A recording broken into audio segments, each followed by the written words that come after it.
I never thought I'd be the one sitting in a dimly lit courtroom in Atlanta, Georgia, watching my husband's smug grin vanish in an instant as his own lawyer whispered 4 chilling words that shattered his world. But the real twist? Those words weren't about our crumbling marriage. They revealed a secret I'd buried for years, one that turned the tables so hard he begged for mercy.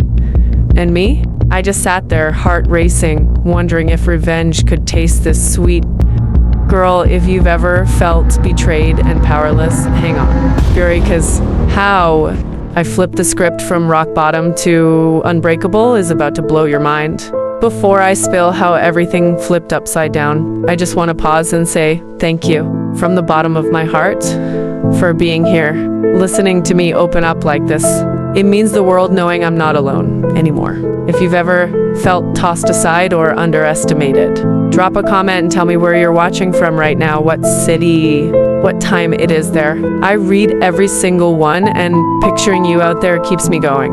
And if this is hitting you the way it's hitting me telling it, please hit that subscribe button. It's a tiny click that helps me reach more women who need to hear they're stronger than they think.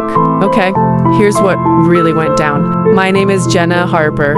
I'm 42 now, but this all started when I was still in my late 30s, raising our daughter, Lily, in a cute little brick house in the Dilworth neighborhood of Charlotte. You know, the kind tree-lined streets, porches with rocking chairs, everybody waving as they walk their dogs. Ryan and I met when I was 24, working as an administrative assistant at a mid-sized accounting firm downtown. I was good at my job, great with numbers, great at keeping things organized, the person everybody leaned on when deadlines got tight. Ryan was 29, a sales rep for a commercial construction company, full of charm and big talk about owning his own firm. One day, he'd walk into rooms and light them up. I fell hard. We got married at 26, bought that house at 28, had Lily at 30. I kept working part-time after she was born because honestly, we needed the money and I liked having something that was mine. My mama always told me, Jenna, keep a little something just for you, your own paycheck, your own savings. A woman's gotta have her parachute. I listened. I rolled my old 401k into an IRA, tucked away bonuses, built a nest egg nobody else touched. By the time Lily was in elementary school, Ryan's company was growing fast. He asked me to come on board full-time to handle the office side billing, payroll, contracts, vendor payments. Babe, I need someone I trust 100%, he said. So I quit the accounting firm and became the backbone of Harper Construction. No salary, no title on the door. Just Ryan's wife at networking events while I kept the lights on behind the scenes. For 12 years, I did it all. Scheduled crews, chased overdue invoices, decorated model homes for open houses, planned client appreciation barbecues, you name it. I was up at 5 a.m. packing Lily's lunch and stayed up past midnight reconciling accounts. Ryan got the handshakes, the magazine features, the Charlotte Business Leader of the Year plaque. I gotta thank you every now and then, and a new kitchen. Remodel when sales were good. I told myself it was a partnership. We were building something together. But somewhere along the way, the late nights turned into something else. The credit card charges I didn't recognize. The business trips that lasted longer than they should. The way he started picking at me, my clothes were too, Mom. I'd put on a few pounds after Lily. I wasn't supportive enough when he was stressed. I started feeling small in my own house. And then, one random Thursday in March, I was up late balancing the books. Like always, when I noticed a transfer I didn't remember approving. Then another. I followed the trail, heart pounding, and what I found knocked the wind out of me. Ryan had been borrowing against everything. Second mortgage on the house. Third mortgage. Lines of credit maxed out on the business. Equipment loans, back taxes, vendor debt stacking up. We owed almost $2 million. And the actual value of everything, the house. The company assets was barely covering it. We were upside down, drowning, and he'd hidden every bit of it from me. The money, gone. Bad investments and some crypto scheme. Weekend gambling trips to Vegas with clients, a condo in Myrtle Beach. I didn't know about for a woman I didn't know about. Expensive dinners, watches, clothes, living like we were millionaires while the bank was circling. I sat at that kitchen table until dawn. Printouts spread everywhere, crying silent tears so I wouldn't wake Lily. My first thought was to confront him, scream, demand answers. But I knew Ryan. He'd gaslight me, make me feel crazy, maybe even try to get his hands on my separate savings to fix things. So I didn't say a word.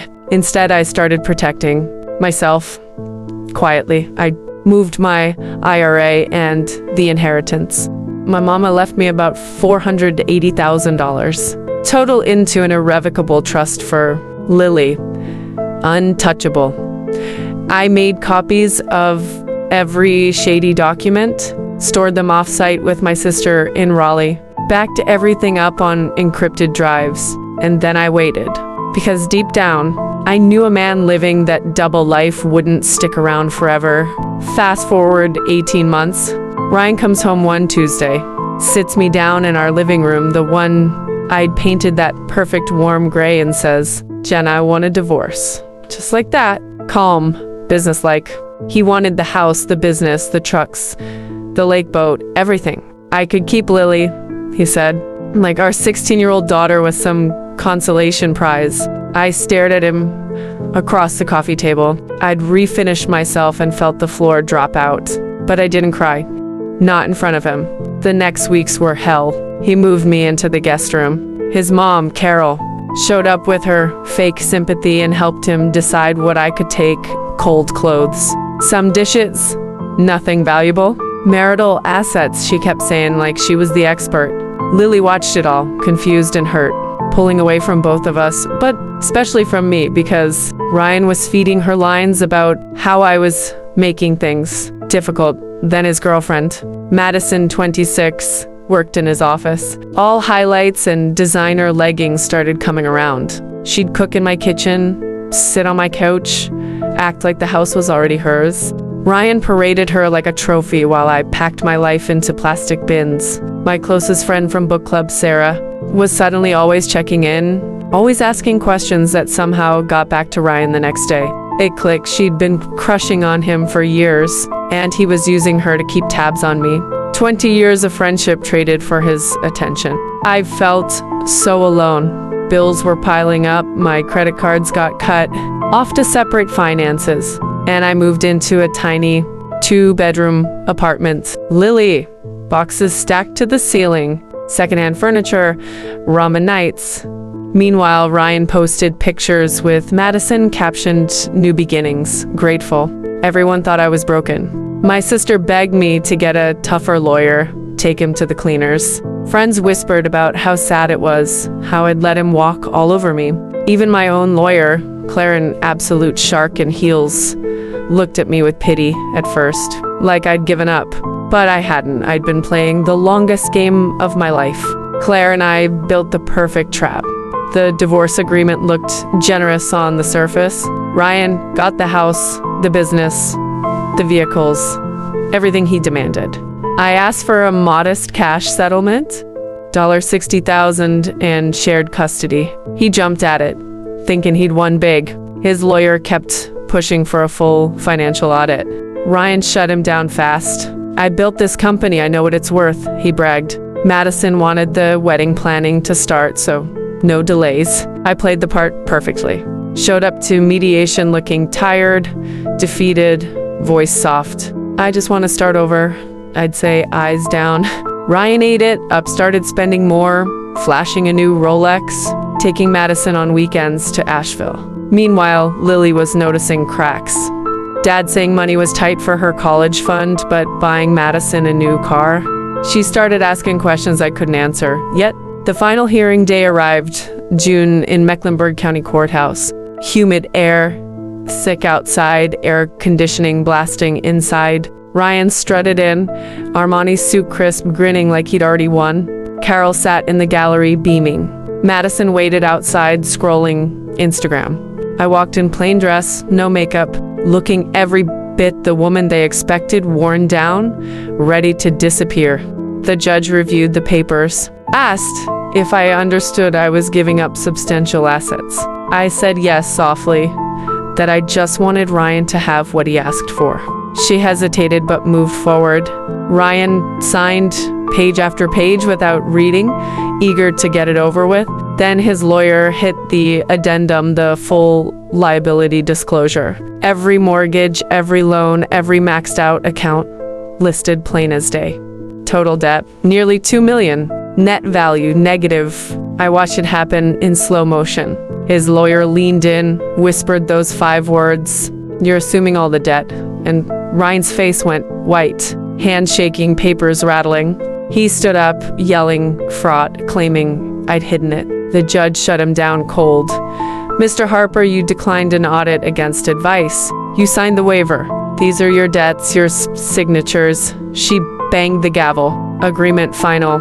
I walked out into that Carolina sunshine feeling lighter than I had in years. Behind me, Ryan was screaming at his lawyer. Madison overheard everything in the hallway and vanished before I reached the elevator, heels clicking fast, gone. Carol's face when she found out, priceless. The fallout was swift. Madison moved out within days. House went into foreclosure when Ryan couldn't cover the mortgages. Business creditors circled, lawsuits piled up.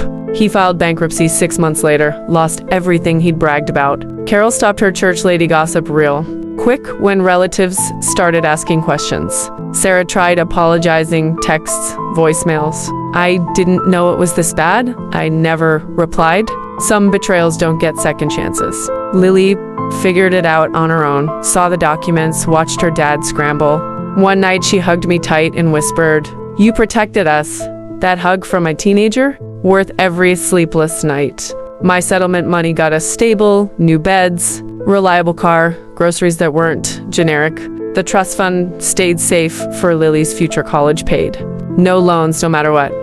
And me? I went back to school part-time for interior design. The passion I'd shelved for Ryan's dreams. First client was a newly divorced mom in South Charlotte. We painted her kitchen the softest sage green. She cried happy tears and said, "This feels like hope." Sometimes I drive past that old Dilworth house, now sold at short sale. New family inside, and I smile. Ryan reached out once, looking rough, asking if we could talk. I reminded him he got exactly what he wanted. Closed the door.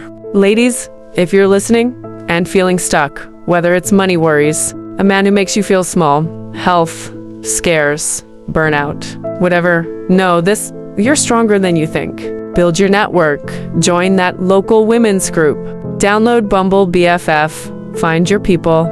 Keep your own money, your own credit, your own plan. Speak up at the doctor. Budget like your life depends on it, because sometimes it does. And never, ever underestimate your own patience.